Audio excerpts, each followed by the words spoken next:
పంచతంత్రం నుండి మిత్రలాభం అనే విభాగంలోని మరొక ప్రసిద్ధ కథ, ముగ్గురు స్నేహితులు మరియు వేటగాడు, the Hunter and the friends. ఇది ఐకమత్యం యొక్క గొప్పతనాన్ని తెలియజేస్తుంది. ఐకమత్యమే మహాబలం. పంచతంత్ర కథ.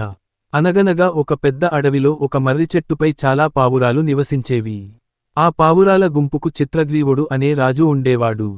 ఒకరోజు ఉదయం, పావురాలన్నీ ఆహారం కోసం వెతుకుతుండగా, నేలపై బోలెడన్ని బియ్యం గింజలు చల్లి ఉండటం చూశాయి.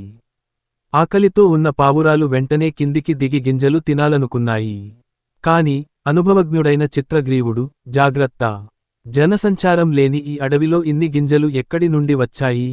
ఇందులో ఏదో మోసం ఉంది అని హెచ్చరించాడు.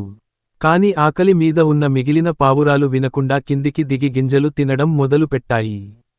అంతే, అప్పటికే అక్కడ వేటగాడు పన్నిన వలలో చిక్కుకుపోయాయి. వేటగాడు దూరం నుండి రావడం చూసి పావురాలన్నీ భయంతో గజగజ వణికిపోయాయి.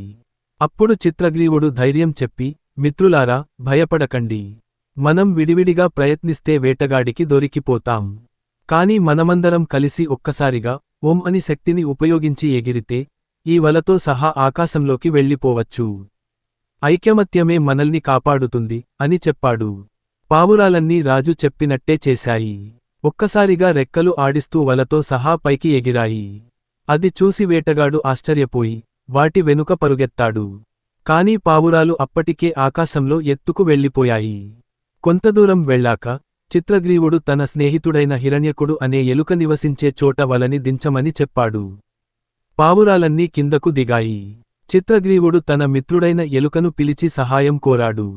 హిరణ్యకుడు తన పదునైన పళ్లతో వలని కొరికి పావురాలన్నింటినీ విడిపించింది. పావురాలన్నీ ప్రాణాపాయం నుండి తప్పించుకున్నందుకు చిత్రగ్రీవుడికి, హిరణ్యకుడికి కృతజ్ఞతలు చెప్పుకున్నాయి. కథలోని నీతి: ఐకమత్యమే మహాబలం. కలిసి ఉంటే కలదు సుఖం. ఒంటరిగా సాధించలేని పనులను కూడా అందరం కలిసికట్టుగా ఉంటే సులభంగా సాధించవచ్చు.